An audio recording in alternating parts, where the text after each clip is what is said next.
Genesis 26. In this chapter we have Isaac in adversity, by reason of a famine in the land, which 1. Obliges him to change his quarters, verse 1. But 2. God visits him with direction and comfort, verse 2-5. 3. He foolishly denies his wife, being in distress, and is reproved for it by Abimelech, verse 6-11.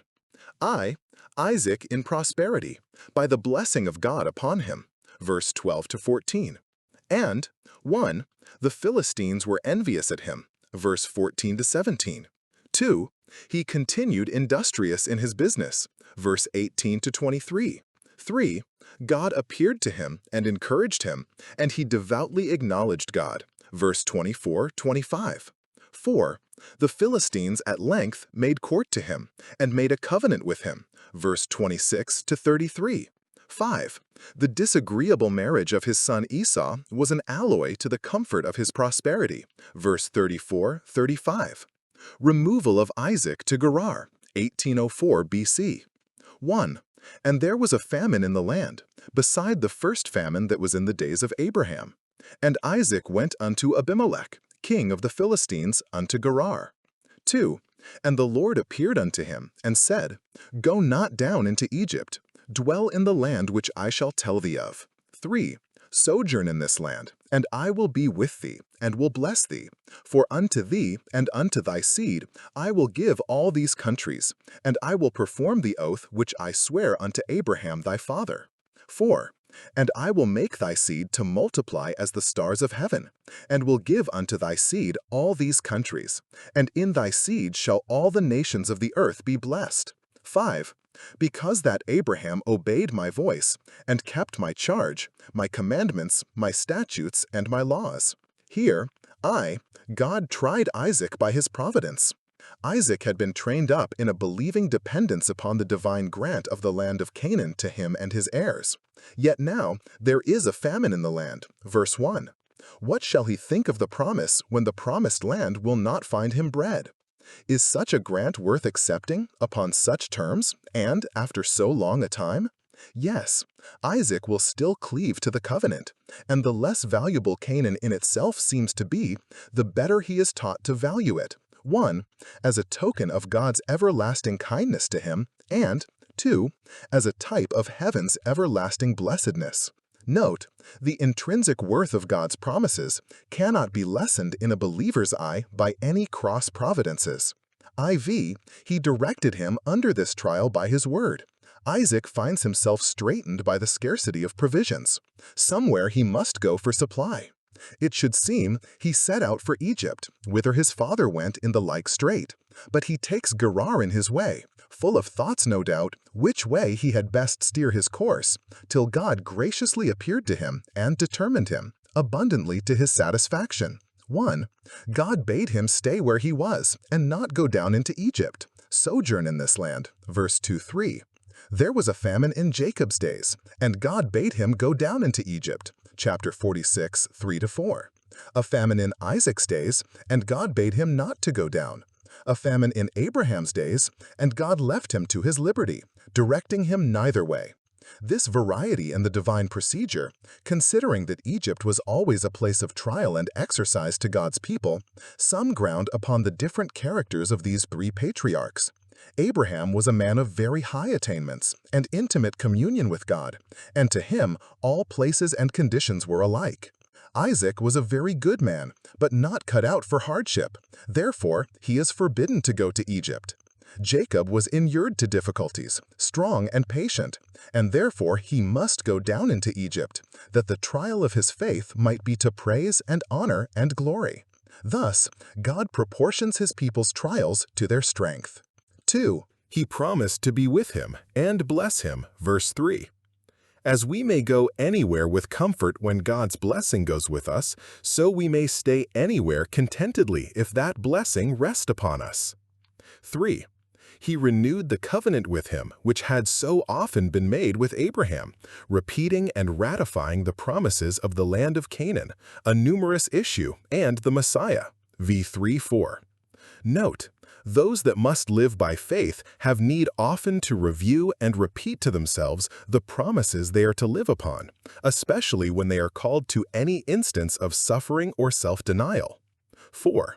He recommended to him the good example of his father's obedience, as that which had preserved the entail of the covenant in his family. V5. Abraham obeyed my voice, do thou do so too, and the promise shall be sure to thee. Abraham's obedience is here celebrated to his honor, for by it he obtained a good report both with God and men. A great variety of words is here used to express the divine will to which Abraham was obedient. My voice, my charge, my commandments, my statutes, and my laws, which may intimate that Abraham's obedience was universal.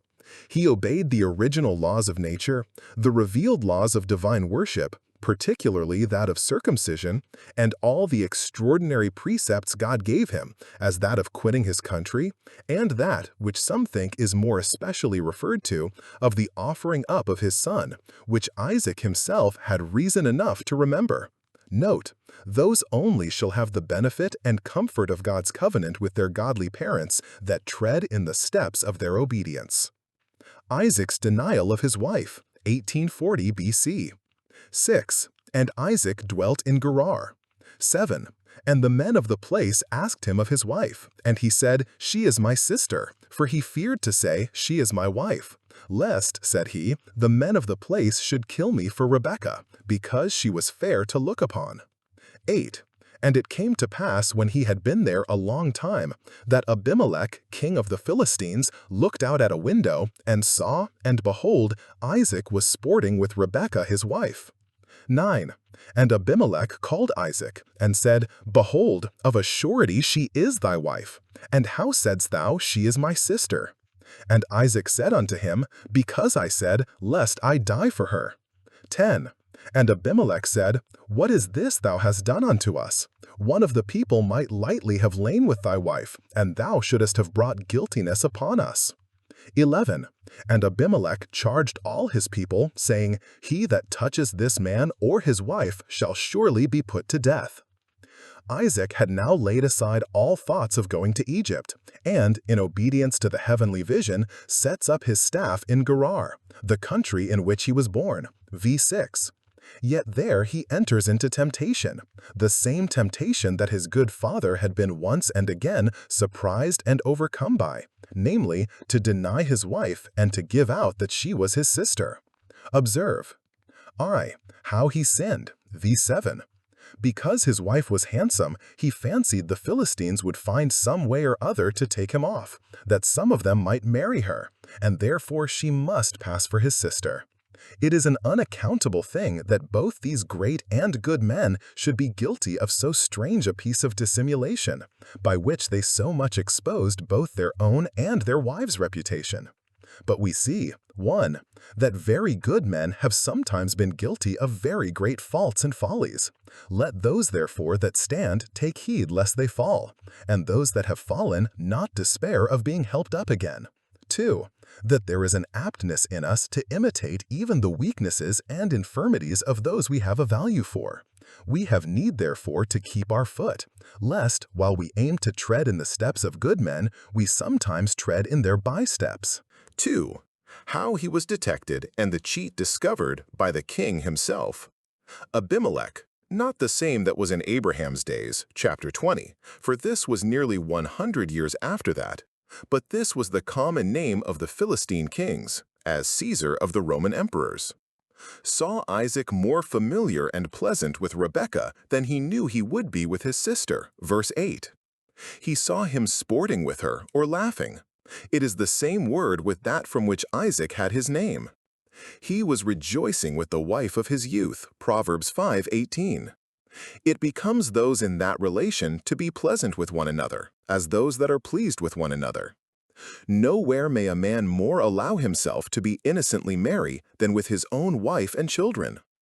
Abimelech charged him with the fraud, verse 9, showed him how frivolous his excuse was, and what might have been the bad consequences of it, verse 10. And then, to convince him how groundless and unjust his jealousy of them was, took him and his family under his particular protection, forbidding any injury to be done to him or his wife upon pain of death. Verse 11. Note: 1. A lying tongue is but for a moment. Truth is the daughter of time, and end time it will out. 2. One sin is often the inlet to many, and therefore the beginnings of sin ought to be avoided. 3. The sins of professors shame them before those that are without. 4. God can make those that are incensed against his people, though there may be some color of cause for it, to know that it is at their peril if they do them any hurt. See PS 105, 14-15. Isaac's removal to Beersheba, 1804 BC. 12. Then Isaac sowed in that land, and received in the same year 100-fold, and the Lord blessed him. 13. And the man waxed great, and went forward, and grew until he became very great. 14. For he had possession of flocks, and possession of herds, and great store of servants, and the Philistines envied him. 15. For all the wells which his father's servants had digged in the days of Abraham his father, the Philistines had stopped them, and filled them with earth. 16. And Abimelech said unto Isaac, Go from us, for thou art much mightier than we. 17. And Isaac departed thence, and pitched his tent in the valley of Gerar, and dwelt there. 18. And Isaac digged again the wells of water, which they had digged in the days of Abraham his father. For the Philistines had stopped them after the death of Abraham. And he called their names after the names by which his father had called them. 19. And Isaac's servants digged in the valley, and found there a well of springing water. 20. And the herdsmen of Gerar did strive with Isaac's herdsmen, saying, The water is ours. And he called the name of the well Esek, because they strove with him. 21. And they digged another well, and strove for that also, and he called the name of it Sitnah. 22. And he removed from thence, and digged another well, and for that they strove not. And he called the name of it Rehoboth. And he said, For now the Lord hath made room for us, and we shall be fruitful in the land. And he went up from thence to Beersheba. 24. And the Lord appeared unto him the same night, and said, I am the God of Abraham thy father. Fear not, for I am with thee, and will bless thee, and multiply thy seed for my servant Abraham's sake. 25. And he builded an altar there, and called upon the name of the Lord, and pitched his tent there, and there Isaac's servants digged a well. Here we have, the tokens of God's goodwill to Isaac. He blessed him, and prospered him, and made all that he had to thrive under his hands. 1. His corn multiplied strangely, verse 12. He had no land of his own, but took land of the Philistines, and sowed it, and, be it observed for the encouragement of poor tenants that occupy other people's lands and are honest and industrious, God blessed him with a great increase. He reaped 100-fold, and there seems to be an emphasis laid upon the time. It was that same year when there was a famine in the land. While others scarcely reaped at all, he reaped thus plentifully. See Isaiah 65:13. My servants shall eat, but you shall be hungry. PS 37:19. In the days of famine they shall be satisfied. 2. His cattle also increased, verse 14. And then, 3, he had great store of servants, whom he employed and maintained. Note, as goods are increased, those are increased that eat them. Ecclesiastes 5:11. The tokens of the Philistines' ill will to him. They envied him, verse 14. It is an instance, 1, of the vanity of the world, that the more men have of it, the more they are envied, and exposed to censure and injury. Who can stand before envy? Prov 27:4. See Ecclesiastes 4:4. 2. Of the corruption of nature. For that is a bad principle indeed, which makes men grieve at the good of others. as if it must needs be ill with me because it is well with my neighbor. 1. They had already shown their ill will to his family by stopping up the wells which his father had digged, verse 15. This was spitefully done. Because they had not flocks of their own to water at these wells, they would not leave them for the use of others. So absurd a thing is malice. And it was perfidiously done, contrary to the covenant of friendship they had made with Abraham, chapter 21, 31, 32. No bonds will hold ill nature. 2. They expelled him out of their country, verse 16 and 17. The king of Gerar began to look upon him with a jealous eye. Isaac's house was like a court, and his riches and retinue eclipsed Abimelech's, and therefore he must go further off. They were weary of his neighborhood because they saw that the Lord blessed him. Whereas, for that reason, they should the rather have courted his stay, that they also might be blessed for his sake. Isaac does not insist upon the bargain he had made with them for the lands he held, nor upon his occupying and improving them, nor does he offer to contest with them by force, though he had become very great, but very peaceably departs thence further from the royal city, and perhaps to a part of the country less fruitful. Note, we should deny ourselves both in our rights and in our conveniences rather than quarrel. A wise and a good man will rather retire into obscurity like Isaac here into a valley, than sit high to be the butt of envy and ill will. IV. His constancy and continuance in his business still. 1. He kept up his husbandry, and continued industrious to find wells of water and to fit them for his use, verse 18, etc. Though he had grown very rich, yet he was as solicitous as ever about the state of his flocks, and still looked well to his herds. When men grow great, they must take heed of thinking themselves too big and too high for their business. Though he was driven from the conveniences he had had, and could not follow his husbandry with the same ease and advantage as before, yet he set himself to make the best of the country he had come into, which it is every man's prudence to do. Observe. 1. He opened the wells that his father had digged, verse 18, and out of respect to his father, called them by the same names that he had given them. Note, in our searches after truth, that fountain of living water, it is good to make use of the discoveries of former ages, which have been clouded by the corruptions of later times.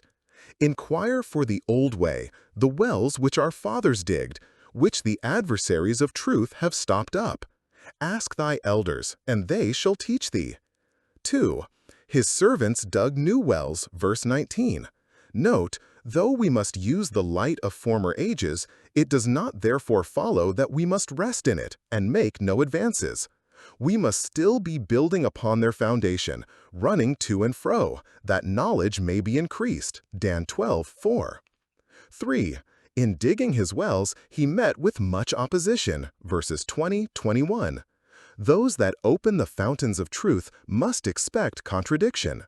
The first 2 wells which they dug were called Essek and Sitnah, contention and hatred. See here. 1. What is the nature of worldly things? They are make-baits and occasions of strife. 2.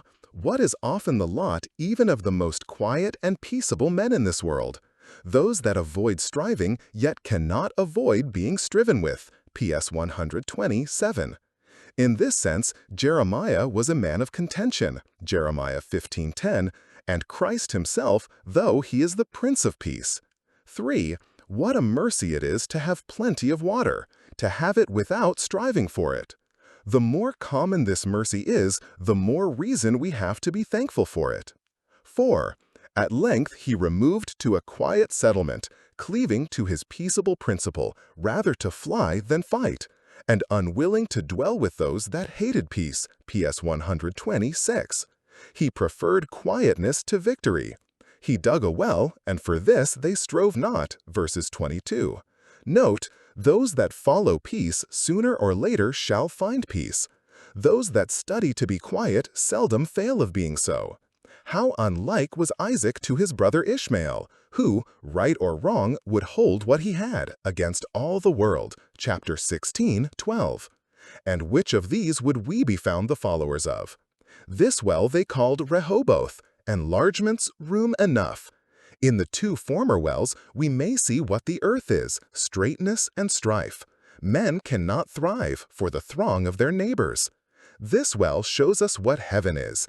It is enlargement and peace, room enough there, for there are many mansions. 2. He continued firm to his religion and kept up his communion with God. 1. God graciously appeared to him, verse 24. When the Philistines expelled him, forced him to remove from place to place, and gave him continual molestation, then God visited him and gave him fresh assurances of his favor. Note, when men are found false and unkind, we may comfort ourselves that God is faithful and gracious, and his time to show himself so is when we are most disappointed in our expectations from men. When Isaac had come to Beersheba, verse 23, it is probable that it troubled him to think of his unsettled condition, and that he could not be suffered to stay long in a place. And, in the multitude of these thoughts within him, that same night that he came, weary and uneasy to Beersheba, God brought him his comforts to delight his soul. Probably he was apprehensive that the Philistines would not let him rest there. "Fear not," says God to him, "I am with thee and will bless thee." Those may remove with comfort that are sure of God's presence with them wherever they go. 2. He was not wanting in his returns of duty to God, for there he built an altar and called upon the name of the Lord, verse 25. Note, 1. Wherever we go, we must take our religion along with us. Probably Isaac's altars and his religious worship gave offense to the Philistines and provoked them to be the more troublesome to him. Yet he kept up his duty whatever ill will he might be exposed to by it. 2. The comforts and encouragements God gives us by his word should excite and quicken us to every exercise of devotion by which God may be honored and our intercourse with heaven maintained. Isaac's covenant with Abimelech, 1760 BC. 26. Then Abimelech went to him from Gerar, and Ahuzoph, one of his friends, and Phichol, the chief captain of his army. 27. And Isaac said unto them, Wherefore come ye to me, seeing ye hate me, and have sent me away from you? 28. And they said, We saw certainly that the Lord was with thee. And we said, Let there be now an oath betwixt us, even betwixt us and thee, and let us make a covenant with thee. 29. That thou wilt do us no hurt, as we have not touched thee, and as we have done unto thee nothing but good, and have sent thee away in peace. Thou art now the blessed of the Lord. 30. And he made them a feast, and they did eat and drink. 31. And they rose up betimes in the morning, and sware one to another. And Isaac sent them away, and they departed from him in peace. 32. And it came to pass the same day, that Isaac's servants came, and told him concerning the well which they had digged, and said unto him, We have found water. 33. And he called it Sheba. Therefore the name of the city is Beersheba unto this day. We have here the contests that had been between Isaac and the Philistines issuing in a happy peace and reconciliation. Abimelech pays a friendly visit to Isaac in token of the respect he had for him, v. 26. Note, when a man's ways please the Lord, he makes even his enemies to be at peace with him. Prov 16:7. Kings' hearts are in his hands, and when he pleases, he can turn them to favor his people. Isaac prudently and cautiously questions his sincerity in this visit, v. 27. Note, in settling friendships and correspondences, there is need of the wisdom of the serpent, as well as the innocence of the dove. Nor is it any transgression of the law of meekness and love, plainly to signify our strong perception of injuries received, and to stand upon our guard in dealing with those that have acted unfairly. 3. Abimelech professes his sincerity in this address to Isaac and earnestly courts his friendship, v. 28-29. Some suggest that Abimelech pressed for this league with him because he feared lest Isaac, growing rich, should sometime or other avenge himself upon them for the injuries he had received. However, he professes to do it rather from a principle of love. 1. He makes the best of their behavior towards him. Isaac complained they had hated him and sent him away. "No," said Abimelech, "we sent thee away in peace." They turned him off from the land he held of them, but they suffered him to take away his stock and all his effects with him. Note, the lessening of injuries is necessary to the preserving of friendship, for the aggravating of them exacerbates and widens breaches. The unkindness done to us might have been worse. 2. He acknowledges the token of God's favor to him and makes this the ground of their desire to be in league with him. "The Lord is with thee, and thou art the blessed of the Lord." As if he had said, "Be persuaded to overlook and pass by the injuries offered thee, for God had abundantly made up to thee the damage thou receivest." Note, those whom God blesses and favors have reason enough to forgive those who hate them, since the worst enemy they have cannot do them any real hurt. Or, "For this reason we desire thy friendship, because God is with thee." Note, it is good to be in covenant and communion with those who are in covenant and communion with God. 1. Present address to him was the result of mature deliberation. We said, "Let there be an oath between us." Whatever some of his peevish, envious subjects might mean otherwise, he and his prime ministers of state, whom he had now brought with him, designed no other than a cordial friendship. Perhaps Abimelech had received by tradition the warning God gave to his predecessor not to hurt Abraham, Ca 27, and this made him stand in such awe of Isaac, who appeared to be as much the favorite of heaven as Abraham was. Isaac entertains him and his company and enters into a league of friendship with him, verses 30-31. Here see how generous the good man was. 1. In giving. He made them a feast and bade them welcome. 2. In forgiving. He did not insist upon the unkindnesses they had done him, but freely entered into a covenant of friendship with them and bound himself never to do them any injury. Note, religion teaches us to be neighborly and, as much as in us lies, to live peaceably with all men. 5. Providence smiled upon what Isaac did. For the same day that he made this covenant with Abimelech, his servants brought him the tidings of a well of water they had found, verses 32-33. He did not insist upon the restitution of the wells which the Philistines had unjustly taken from him, lest this should break off the treaty, but sat down silent under the injury, and, to recompense him for this, immediately he is enriched with a new well, which, because it suited so well to the occurrence of the day, he called by an old name, Beersheba, the well of the oath. Esau's foolish marriage, 1760 BC. 34. And Esau was 40 years old when he took to wife Judith, the daughter of Beeri the Hittite, and Bashemoth, the daughter of Elon the Hittite, which were a grief of mind unto Isaac and to Rebekah. Here is 1. Esau's foolish marriage. Foolish, some think, in marrying 2 wives together, for which perhaps he is called a fornicator, Hebrew 12:16, or rather in marrying Canaanites, who were strangers to the blessing of Abraham and subject to the curse of Noah, for which he is called profane. For hereby he intimated that he neither desired the blessing nor dreaded the curse of God. 2. The grief and trouble it created to his tender parents. 1. It grieved them that he married without asking, or at least without taking their advice and consent. See whose steps those children tread in who either contemn or contradict their parents in disposing of themselves. 2. It grieved them that he married the daughters of Hittites, who had no religion among them. For Isaac remembered his father's care concerning him, that he should by no means marry a Canaanite. 3. It should seem the wives he married were provoking in their conduct towards Isaac and Rebekah.